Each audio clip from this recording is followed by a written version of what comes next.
Hi guys, active and passive voice की जो series चल रही है मेरे चैनल पर, उसका है आज ये वीडियो नंबर 5। आई होप आपने पिछले वाले वीडियोस जो है वो देख लिए हैं और आपको सारे रूल समझ में आ गए हैं। आज जो हम सेंटेंसेस करने जा रहे हैं वो है बेस्ड प्रेजेंट परफेक्ट टेंस के ऊपर। प्रेजेंट परफेक्ट टेंस में हम क्या यूज करते हैं? हैज, हैव, मतलब हैज या फिर have plus third form of verb use करते हैं। इससे पहले मैंने आपको सिंपल प्रेजेंट टेंस या यूं कहिए प्रेजेंट इंडेफिनिट टेंस के 3 वीडियोस दिए हैं और उसके बाद प्रेजेंट कंटिन्यूअस टेंस की एक वीडियो, जिसके लिए जितनी जरूरत है उतना ही मैंने किया है ताकि आपका टाइम भी वेस्ट ना हो और आपको एक्टिव एंड पैसिव वॉइस के सारे रूल्स प्रॉपरली आ जाएं और आप आराम से कर पाओ, कभी भी आपकी कोई गलती ना हो। तो आज हम कर रहे हैं जो सेंटेंसेस वो है प्रेजेंट परफेक्ट टेंस पे बेस्ड, ठीक है। तो फर्स्ट सेंटेंस है you have finished the work. You have finished the work, तो इसमें क्या है? इसमें ये क्या है? यू क्या है? सब्जेक्ट, ठीक है। द वर्क क्या है यहाँ पर?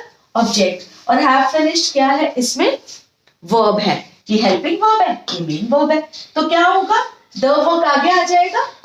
अभी तक तो आपको सबको पता चल गया ना, ये सब्जेक्ट ऑब्जेक्ट की जगह पे आ जाता है और ऑब्जेक्ट क्या होता है? वो सब्जेक्ट की जगह पे आ जाता है।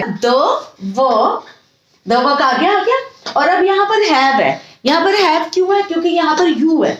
यू के साथ हम हैव लगाते हैं, हैज नहीं लगाते हैं, ठीक है। तो आगे द वर्क आ गया। अब द वर्क क्या है? सिंगुलर है। सिंगुलर के साथ क्या लगाएंगे? हैज लगाएंगे। यहाँ पर द वर्क हैज बीन, तो जहां पर भी हैज या फिर हैव है, जब हैड वाले सेंटेंसेस आएंगे तो हैड के साथ भी बीन ही लगता है, ठीक है। पर अभी हम हैज और हैव के साथ कर रहे हैं, तो ये ध्यान रखिए आप कि हैज और हैव जहां भी आएगा क्या आएगा? उसके साथ बीन जरूरी लगना है, ठीक है। द वर्क हैज बीन और आगे क्या है? फिनिश्ड। फिनिश्ड कौन सी फॉर्म ऑफ वर्ब है? यहाँ पे थर्ड फॉर्म ऑफ वर्ब है।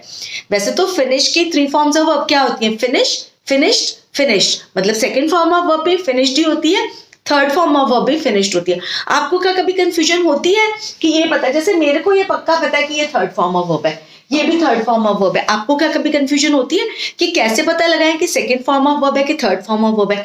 अगर आपका आंसर यस में है कि आपको कंफ्यूजन होती है, कमेंट सेक्शन में जरूर लिखना। मैं आपका ये वाला डाउट भी पूरी तरह से क्लियर कर दूंगी, कभी भी आपको कोई कंफ्यूजन नहीं होगी इस बारे में। तो द वर्क हैज बीन, ठीक है। और यहाँ पर पैसिव वॉइस में मैंने आपको बहुत बारी बता दिया कि हमेशा कौन सी फॉर्म ऑफ वर्ब आती है? Third form of verb. तो हैज हैव के साथ भी थर्ड फॉर्म ऑफ वर्ब लगती है। तो जब हैज और हैव वाले सेंटेंसेस हो तो आपको कोई भी कंफ्यूजन की जरूरत नहीं है। जो फॉर्म ऑफ वर्ब यहाँ पर लगी होगी वही फॉर्म ऑफ वर्ब आपने यहाँ लगा देनी है, क्योंकि हैव के साथ भी थर्ड फॉर्म ऑफ वर्ब ही आती है और पैसिव वॉइस में हमेशा हमने थर्ड फॉर्म ऑफ वर्ब लगानी ही लगानी है, ठीक है। The work has been finished by you. I hope आपको क्लियर हो गया। पहले वाली वीडियोस अगर आपने नहीं देखी है, प्लीज मैं आपको बोलूंगी कि आप देख लीजिए ताकि आपके सारे डाउट्स क्लियर हो जाएं। नेक्स्ट सेंटेंस है she has bot apples. She has bot apples, उसने एप्पल्स खरीदे। तो इसकी कैसे होगा? एप्पल्स आगे आ जाएगा, एप्पल्स यहाँ पे आ गया, ठीक है। और यहाँ पर क्या है? एप्पल्स क्या है? प्लूरल है, तो हैव आएगा यहाँ पर। यहाँ पे शी के साथ तो आप सबको पता है कि हैज ही आता है, तो हैज है।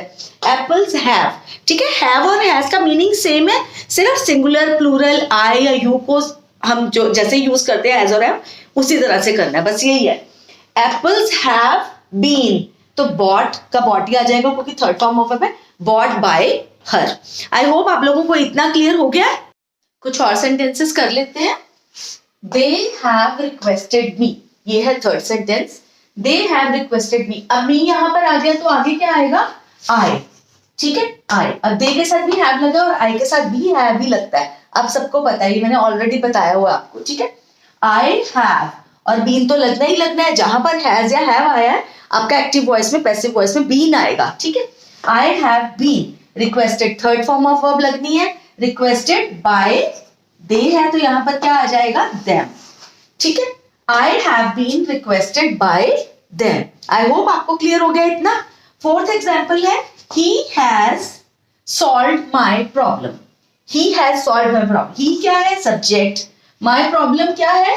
ऑब्जेक्ट, और has solved ये हेल्पिंग वर्ब और ये मेन वर्ब, ये दोनों वर्ब में आएंगी, ठीक है। तो क्या आ जाएगा आगे? my problem.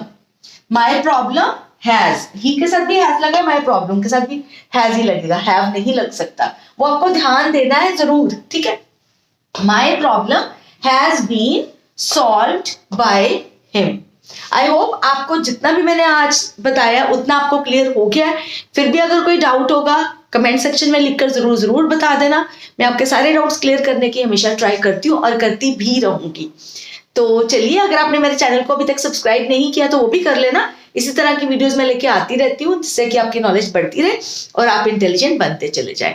तो चलिए करते हैं अब गुड बाय। जल्दी ही मिलूंगी एक नई वीडियो के साथ। तब तक के लिए टेक केयर ऑफ योरसेल्व्स।